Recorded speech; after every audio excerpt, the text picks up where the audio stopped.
Kramer, Senior Lecturer of Entrepreneurship at Vinh University in Hanoi, Vietnam. And today on our show, Asian Founders and Funders, we have Dschung Nguyen, founder CEO of Love Berlin. Dschung, Berlin, love welcome. Vietnam. Love Vietnam. That's right. Sorry, I That's right. reversed it. Welcome. It's so great to meet you. Thank you. We originally met at a National University of Singapore event Yes. over like 15 months ago. And I liked how entrepreneurial you are. And so why don't you start off by telling us a little bit about your background and how you got to where you're at right now? Oh, so I was born in 1981 in Vietnam, and it's a really long story. I make it short. My parents made in Germany when there's in the DDR. There's a program where you making a traineeship for Vietnamese. So they took some Vietnamese coming over. My parents met over there, and then my mom was pretty hot. So there's like 300 guys coming over and 5 girls, and then she's lucky to be like damn hot. So and then my dad fell in love with her, came back to Vietnam, and then worked his way around for 2 years until they finally connect. And it's a pretty insane love story, what a man can do for a woman, let's say like this way. And then in 89, my parents, I remember 89, 90 when the war fought, the DDR war in Berlin.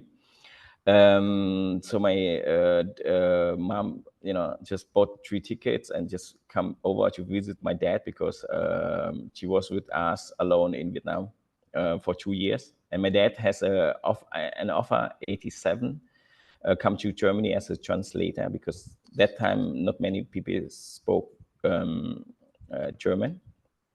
So yeah, and then my dad, just when the war fought, and my dad just make a decision. It's just like, hey, everyone trying to come to Germany, why we don't stay? And so I stay, And my life story is pretty short. And like we were not rich, so I hustled my way up from I don't know, flower seller, from shoe seller, from call center agent, like done pretty a lot jobs. And then my first business was with 19, I think. This was an internet coffee. I used to be an e-sport, a pretty successful Counter-Strike player in Germany. So the e-sport in Germany, I did a big part in it, developing it. And then from there, university, and then why, my dad just like, hey, go to university. I take care of the bill and everything, because that time he was doing import export with cars to Vietnam, and we were pretty okay.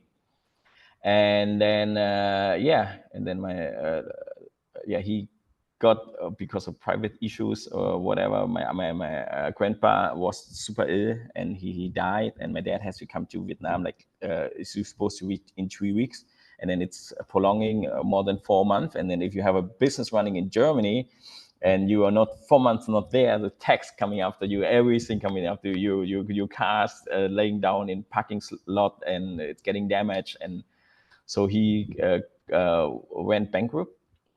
And I had to work 40 hours during the week for my university to pay everything myself, and then get the money, support my parents, and all that crazy thing.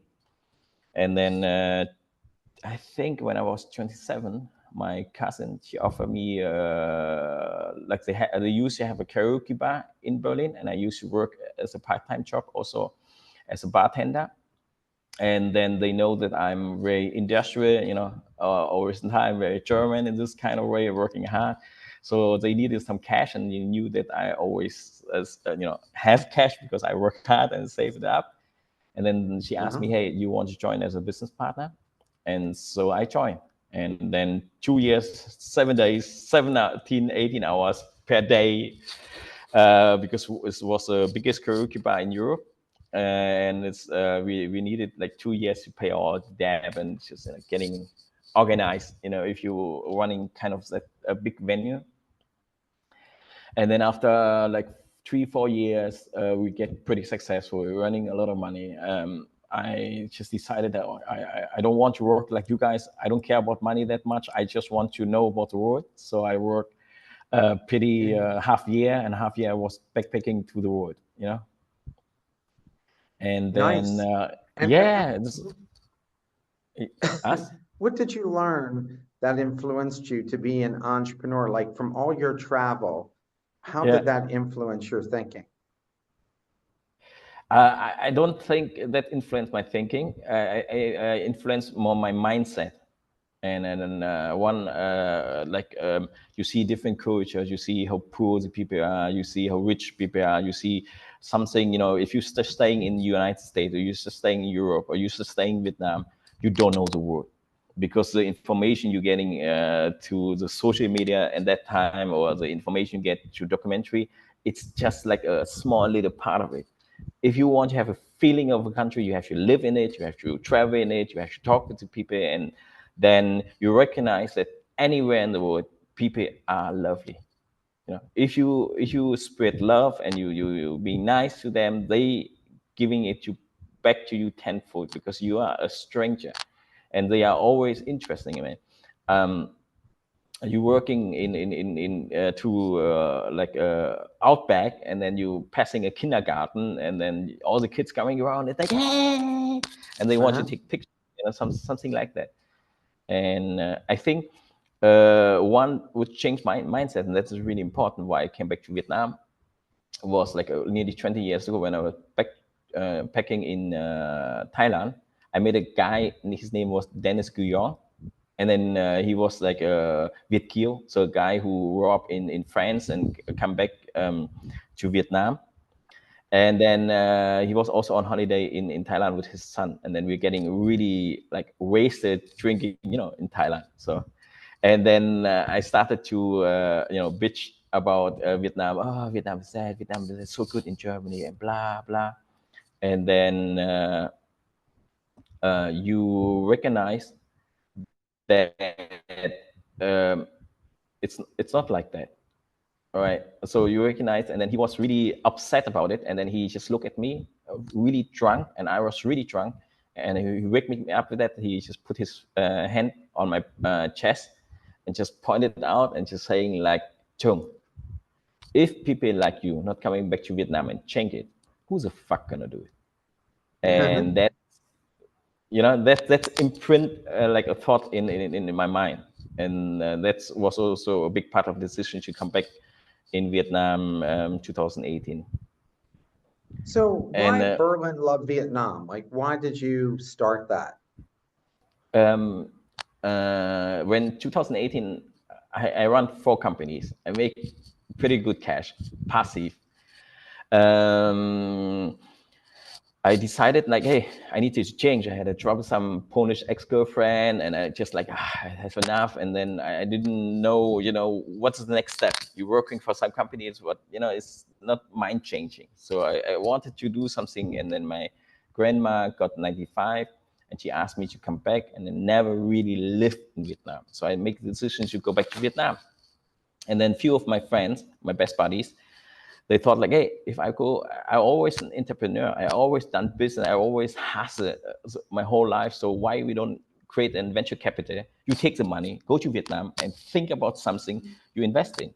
But we don't care about the return. We know that it's a growing business. What we want to do is like invest in something which makes the world better. That was the idea, because if you have enough money, and you live in Berlin, these parties die, and like everything is peace, then you just want to do something with impact. And that's when I make the decision to come back to Vietnam. And then the name of Berlin Love Vietnam is just because I'm a Berliner. Like my mindset is Berlin. I grew up in Berlin. The freedom, the hard working, party hard, work hard. And so just like, I don't know, it's like Berlin Love Vietnam, because this is, I wanted to bring the mentality of Berlin to Vietnam, and I love Vietnam. So that's why the name was suitable. So, from what I read on the internet, you have over 500 members that belong to your group. Is that right, or is it a much larger number? What mean a group like 500 members? Like, Well, it seems like, yeah, you have like over 500 followers that want oh to yeah, engage with you. it's pretty more, but I think it's like over 15 or something thousand. Uh-huh. Uh, yes. So yeah, it's look. So the LinkedIn, I just started to do it. I think like 4 or 5 years ago. I can't remember, like a long time ago, and I just do it for like social proof. You understand what I mean? So when you're Yeah. coming as a person like me from not from like wealthy family and a business circle, whatever, you just want to have something that people know. Okay, that's you. He's real, and he knows already people who does business, and if you do business with him, it's trustful. So this is like a kind of personal branding. But but your focus primarily is on helping Vietnamese companies and investing in them? Yes. My focus is because look, our company, we have a philosophy in our company, and then the fifth or the fourth philosophy is love your family.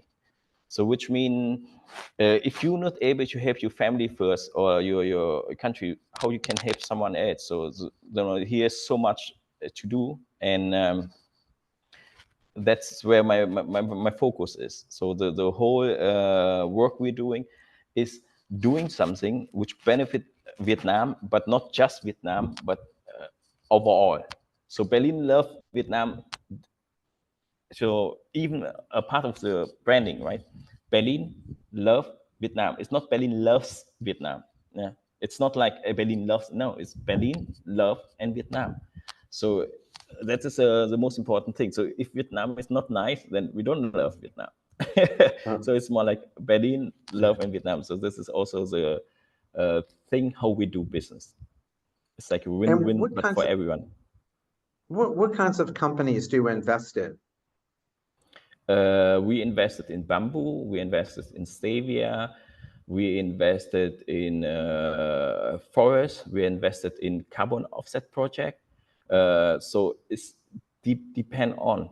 So what we now we're looking into a company. It's called Green Knight, and it's a company which has a tree, which name is Mega 3P, and it's maybe the fastest growing uh, wood resource tree for industrial production. It's amazing tree. So we are now in the stage of getting know each other.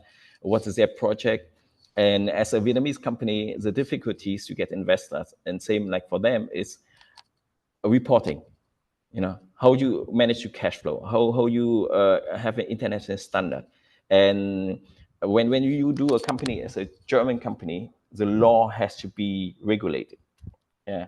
And Vietnamese company, they just do, but they don't have backup by law. You invest in project, what is the feedback, what is the risk? So the Asian mentality and the European mentality are differently in the thing that, or at least the German, at least Asian see only the benefit. So they're doing everything to get the benefit. The German investor mindset is, what is my risk? So I like risk analyze, compliance, banking system. So people just, most of the people who never just done big sum transaction between different countries doesn't know that it's a lot of regulated. It's had a lot of compliance. It's not like an investor has a 1 million on his bank account and then he can come to Vietnam. Hey, I see this project. I just put that money in that project. It's not that easy. You have to apply in Germany that you can invest it in another country with your money. Then you have to apply in Vietnam to get approval for your project. And then it's not like you can go in any project, right? So you have also different projects. So in for example, it's a foreign company in Vietnam investing in media is like in information. right? This social information and public information, it's nearly impossible. It's so difficult. So it's Why like is people that? have because Vietnam control the or want to control the image or the information it's putting out, right? So if you're a foreign company coming in and doesn't have Vietnamese ownership, which means they don't have control about the media output they have, and that's why it's always need. I think I'm not. It's a long time ago that we're dealing with the case, but I think it's 1%. So we have also an entity where we needed 1% for to open it with the business license. What we can do, online marketing, books, media services, this kind of stuff. So what are the best opportunities in Vietnam for outside investors to get into? What do you think are the best opportunities and the easiest to slide into? Properties. Properties. So real estate anywhere in the world is the best opportunity. It's the easiest. It's the less headache. You have a object, and if you know about it, it's right now Vietnam real estate market is also getting crazy. So I mean, just this year alone, the real estate the condo market raised like 30% on value. So I mean, we were just sold to a few of our properties, and we gained within a year a margin between 40% and 60%. And Wow. yeah, it's crazy. It's crazy. And the demand of it, you have to understand also like the Vietnam is in the transition to digitalization of their all their tax and all the billing, and the money has to transfer over banking. So if you want to pay something, over $800, like around 20 million, you need face scan, right? So Yes. you Yeah, I have that in Vietcom Bank. Yes. so that so they want to eliminate over time the black cash fluctuation in Vietnam, and that is a huge amount. I mean, you know that you are living in Vietnam, right? So Yeah. when I'm living in Chipucha, so one of the like high value real estate area in Hanoi, and around my 500-meter neighborhood, there are more Maybach, yeah, BW Maybach, yeah, Yeah. than in whole Berlin. So Wow. yeah, so it's just like, so you know that people has a lot of money in Vietnam, and then over the next 10 years you would see it anywhere in the world. When you make the transition between cash money to digital money, they're gonna invest. So the best what you're gonna invest in is logistic. That's why over the last 2 years a lot of logistic company popping up in Vietnam. Then because then you can clean your money, Yeah. properties, and then tourism. We as like renting real estate, because that's the way how people getting from there. Even some never did any illegal business, but Vietnam paying tax and paying cash was always there in the culture, right? And then over time you have to make the transition because of the cash to digital money, like control money, paying taxes from the government. And then there's one important rule which is coming in the next 2 years, is that um, if you have more than one property in Vietnam, you start to have to pay tax. So before that, you didn't need to pay income taxes when you're selling properties, right? So now you have. So which means over the next 5 to 10 years, so much cash which is floating around the market, it's going into asset. And real estate has always been a good deal throughout history. I mean, Yes. even if you bought at a premium, eventually that premium turns out to be a very profitable Anywhere. opportunity. Yeah. And it always has been throughout history because there's only so much land building, whatever, right? And, Yes. and if our area becomes a hot area, do you see, because Vietnam is projected over the next decade to be the fastest growing economy in Asia, do you see more opportunity than beyond real estate for people to come in and put money into technology companies, whatever it may be? Where do you see the opportunity? So just yesterday, and that is going to be a huge impact. And what it's sad, let's say it's sad, but I mean we are realistic. So yesterday or day before, China make a huge warning to Taiwan, right? Yeah, So imagine China and Taiwan is moving on. So the Chinese companies, a lot of Chinese trying to get, it doesn't matter how they pay, getting industry land, their production, transferring their asset and for their client over to Vietnam, working with Vietnamese and producing made in Vietnam. Because when that really happen, and I hope it's not happen, but really, then it's going to be a crazy race about industry space, right? Because so currently we're sourcing for one of the biggest Germany company in Germany, because 90% of their product, imagine 90% of your product and your supply chain is coming from China. So right. the whole market gonna collapse. So even in the US, a lot of companies, a lot of European companies base their wealth on made in China, with their technology. And because even China, the labor cost is high, but the industry in China is amazing. So what how they produce, how efficient they are, so how cheap, and the most importantly, how cheap the shipping are worldwide, because their network of shipping is amazing. So, and that gonna collapse from one day. So so then you see, you see the funny, like you see, like the rat is swimming, it's the weather, or the water is getting higher, and then the rat is trying to get land somewhere.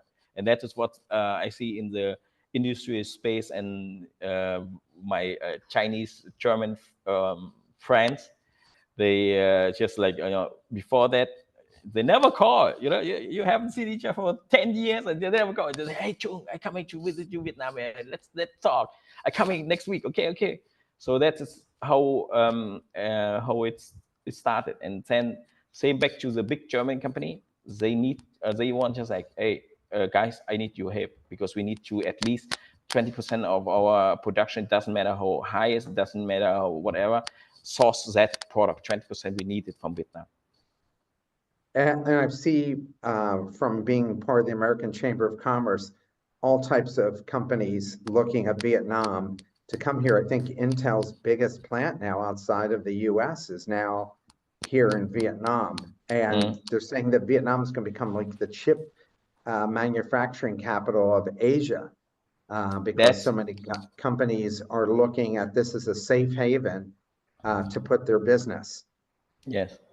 And then I And we have mean, a great port system here too, right? Because we have so many yes. ports. I mean, Vietnam is poised for all kinds of great things. What are some of the businesses you think are being overlooked that people are not going into, that you would say, now's really the time to get into these particular businesses, especially as many foreigners who are going to be moving here, all those types of things?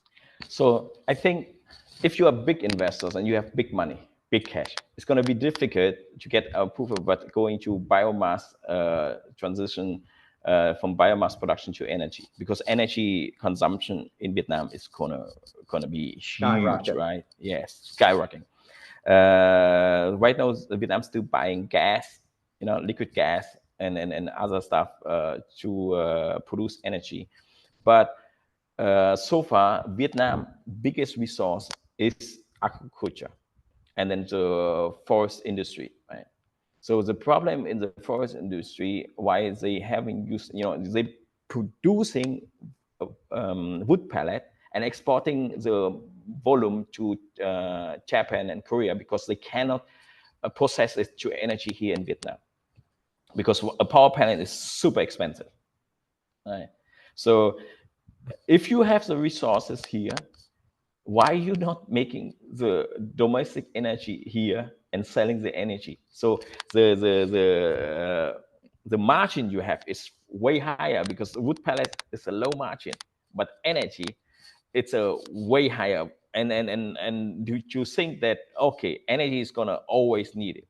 So if you set up a power plant anywhere, I mean, there's only few cases in the world where they get it bankrupt, you know. Mr. Vong, founder of Vingroup, just spoke recently to all the top companies at a conference that the government ran. And he said that everybody from the youngest to the oldest should become proficient in English, that Vietnam becoming a proficient in English as a second language is going to be the key to the long-term success. What do you Yes. think about that? 100 pro, because uh, our baby, she's 3.5. She's no, Vietnamese. We don't need to talk about it. English pretty okay, and German, she understands German. She doesn't reply on German, but she understands. So language is the key of success, because same like, if you're speaking only Vietnamese, the information you have is just 20% of the world, right? But if you speaking Spanish and you speaking English, you're getting like an additional 60%. And then if you're speaking Chinese, you're getting additional 20%. So our idea is, when we're growing up now and our child is around 5, so the first, second, third language you're going to learn, because we don't care about English. Here, English is going to be fluently. It's German, and then after that, Chinese. So, and if you invest in your child, just learning the languages before 8, it doesn't matter how her life turn out, she's going to be fine.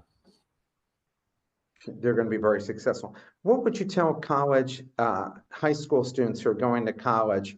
What should they be majoring in? Where or do you see the best opportunities? Opportunities. So that is the thing, depend on what you want. It's not everyone is made for entrepreneurship, right? So, Yes. so you have to be, it's like the stress volume you have, like you can be a No question. millionaire.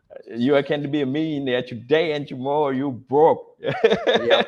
Been there. Yeah. And you are in debt, and you just like, oh, I get out of that. So But I think everybody's wondering, what are the top, a lot of parents are telling their kids to get into data analytics or to major in logistics. What do you think are going to be the biggest needs here over the next 5 to 10 years? and data analytic is always going to need it, but you're just learning it now, and then in 5 years, AI is going to be like, who need data analytics? I agree with you. I mean, I think just like computer programming, a friend of mine is a CIO of a company, and he said, I actually don't need the programmers because all I have to do is tell AI to create the lines of code for me, Okay. and it does. And I think that's why the big consulting firms are also in trouble, like McKinsey, because you would hire them to do all this research. Now you just type in what you're looking for and it comes up, but it's also going to change the way Google does business, because now I don't even use Google anymore. I just go directly to Gemini chat or whatever. I mean, I use Yeah. MindPal because I have students that create it, and it's a great tool. MindPal Okay. was created by students at Vin University, and it's now used by 2,000 companies around the world. Wow. Okay. I didn't Yeah, know about that. Yeah. yeah, there are two students here who would be seniors, but they're taking time off to grow their business, and are venture backed. Okay. So Wow. they're super, super smart kids. Yeah. So I think, and that's why consulting, like you being a creative thinker is what you're selling now. It's not the information that comes out the other end, because you need to know what the right questions are to ask to get the right information. But anymore, hiring large numbers of McKinsey consultants to do your research for you, that's going Yes. to be a hard sell, right? Because of Yes. AI. So what I recommend is the university. it's not about what you get in the result, because in the end, what you do later, it doesn't matter, right? So what you're going to college, you're going to study. The most important is you learn how to work, and you learn how to ask the right question and process the information you get, because the rest is unimportant. So you learn how to be socialized. You are learning to be around people who are also smart, who have the same interest, who does the same thing like you do. They have to learn, they have to improve themselves, and the goal is to improve mindset, improve thinking, improve working process, and improving the information you get to process it on the right way. I agree with you totally about that. You've been an entrepreneur almost your entire life, correct? Yes. What do you like about entrepreneurship, and what do you find to be the most challenging parts of it? um, what I like about entrepreneurship is you you are kind of independent. You think what you like, or you are in control. You lead people. You have things you have to solve, and if you do entrepreneurship, it's giving you also opportunity to improve your mindset and improve your thinking more than if you're not doing it.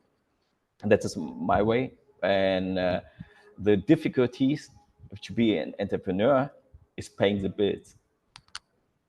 So What skills do people today, like now you're 40 years old, you've been as an entrepreneur about 20 years. yeah. What skills do you see entrepreneurs needing now that you didn't see them needing before? Like, what are all the different skill sets you need to succeed as an entrepreneur today? Okay. Also, I mean, needing to like the basic of all skills. The basic of all skills is learn how to listen, right? So this is the basic of all skill. And then the other skills is learning how to process information. So and especially technology, AI tools. So just open for everything. So there are different type of people. People who just like working with office, and who just so used to this, just like, oh, there's a new app coming in. Nah, I used to my thing. It's I know how it's work, and it's fine. And then or someone who just like, okay, spend 5 hours changing, adding this app, changing you Google, changing your work office, your program, and then everything else gonna be more efficient. And then you just don't do it because I have to sit there, I have to change, I have to watch, no, everything work fine like this. So the skills is go through the pain, use your time, go through the pain, make that process, improve it, and then you adding up later the time you waste on it. So it's always more better if you go to the pain to improve the process or the working process you do, and then the benefits come like higher in return. How many hours? I think many people, before they become entrepreneurs, and they think, oh my gosh, I'm going to have more control over my life. I'll be able to do whatever I want to do. But what's the real reality there? What kind of hours? I know I'm a serial entrepreneur, and I am working 6.5 days a week, and my girlfriend says I'm a workaholic. But I don't feel like I'm working because I really enjoy what I'm doing and I get bored Yeah. easily. So when you're jumping into entrepreneurship, what should you really expect is going to be the demand on your time and what you're going to have to put in to be successful? um, Forget work and balance, right? Work and balance you get when you have enough, like you keeping your living standard, and you earn enough and keeping that living standard. You don't want to be more. But as a human, we always want to improve. We always want to have our kids in better school. We always want to travel more. We always want to buy a bigger house. We always, this is like the mentality of human, you know. So working hours, you don't have working hours, but just like last weekend on a Friday, I was sitting with my friends drinking some beers, and then a partner called me just like, "Hey, Chung, we have a tour tomorrow at 6 a.m., but we need you," because we were meeting up with one of the biggest group in the founder of one of the biggest group in Vietnam, and we need you as an advisor to set up the project for us, and you need to come because we want to introduce you, blah. So I'm just like, what? It's Saturday. This weekend I was planning to go with my daughter to do some stuff with my family, so I have to call. Apologize for everyone who make plan with me, and then the next day 4:30 you're getting up, 6 you're meeting up, and then you driving on the car, going to the tour for 2 days to Vietnam, Nghệ An, Thanh Hóa, and going to some temples, you know, putting incense, asking the family for approval for the business, and then you back on Sunday 8 p.m. Home. So that's the life of entrepreneurship, and that is also the difference between Vietnam, Asia, and Europe. It's like big company in Vietnam, yeah, big company in Vietnam. When they're working together, the founder, they are still in this mentality where just before I work with you and I'm taking it serious, it's going to be a huge investment project. I'm going to take you to my family, to the grave of my dad, to grave of my ancestor. I put some incense, and we're gonna make ceremonies, and we're gonna thank them, and we're gonna ask them permission, and ask them like to be successful in the business. That's a huge difference. You know, in Europe, you can come with 10 lawyers, checking the contract and signing a contract, and then it's done. In Vietnam, it's not like that. If you're making a huge, big deal, then it's like a marriage.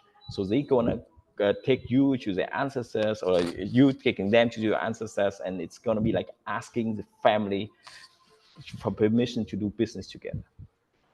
What's great about doing business in Vietnam for foreigners who are looking to move into Vietnam and do business here? What's great about doing business in Vietnam?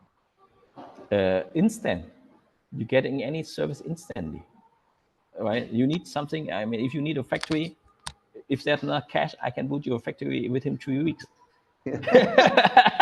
That's so true. It's so true, right? Because Vinh University was 12 buildings were built in 10 buildings were built in 12 months. Yes. In the United States, I mean, that's like a 5-year project at least. Yeah. So that's and then what they expecting is a young generation. So they improving, they learning, and they are skillful. But you have to understand the Vietnamese young student, they are smart. They just need guidance. And then also the young generation now, they coming from family who put all their money to into their education. Their English is very good. Yeah, it's better than mine. Yeah. And what they need, and that is what anyone who come to Vietnam and want to open business or want to invest, is what they need is guidance. Because it doesn't matter how good your language school is, it doesn't matter how good you program, but if you don't have the mentality, because you grow up in a Vietnamese family, and you don't get to show what open mind thinking and open mind working process is, and overall thinking is, because the mentality is just doing straight one work what you teach, then you getting in trouble. But if you manage to create a process where you develop those young people, it's going to be amazing. Yeah, I think the same as you do, for sure, that that's going to be the case. Is there anything that people who are coming into Vietnam to do business here would be surprised by, or they should be prepared for when they come here that might surprise them? Um, living standard. The living standard here is pretty high. If you have money, if you have cash. So the ratio for price for value in Vietnam, I think, is one of the best world like in the world, and that's going to be surprising. The other thing, what's going to be difficult is uh, there are going to be a lot of challenges by law, and you need guidance. So you need, if you come here, talk with someone who been here for a while, who does business and who does exactly what you do. So it's, you just copy paste that system and you just apply on that system. Because if you try to invent the wheel from the beginning and you think you're smarter than anyone else, you're gonna fail, and very hard. And so my last question to you is, well, two questions. One is, for entrepreneurs looking to raise capital, how do they reach you? Yeah, just Google. I'm anywhere. Just come to your LinkedIn page? It's just LinkedIn, email, call me. I mean, I'm pretty everywhere. So it's just, it's really easy to get in touch with me. And if you moved to Vietnam, whether it be Hanoi or where I'm at, or Ho Chi Minh City, what organizations should newbies look to join? What's is closest to you? So if you're going to another country, the first thing is looking people alike. If you are German, looking for German. If you are US, looking American, looking for American. If you're French, looking for French. And if you're doing business, going to French chambers, to go to German Chamber of Commerce. Like I'm a board member of GBA. So getting first the closest to you, and from there you move on. Yeah. To the next step, then you improving, because like I say, don't invent the wheel. Don't think you're smarter than anyone else. It's not the case. So just finding people alike like you, what is closest to your mindset, your thinking, and then learn from there. Listen to their experience, listen to their advices, and then step by step. Because if you coming in and you start working with a Vietnamese company, they're gonna rip you apart, because you don't know the cultures, you don't know the contract, you don't know the regulation, and they're going to rip you apart. So my advice is, getting in a new country or getting new business is finding information first, read about it, learn about it, getting advice, talk with people first before you do your first move. I want to thank you so much for taking the time and giving us such great insights on doing business in Vietnam and the opportunities in Vietnam. And I think we're going to see a lot more foreigners coming here because of all the great things you said about the country.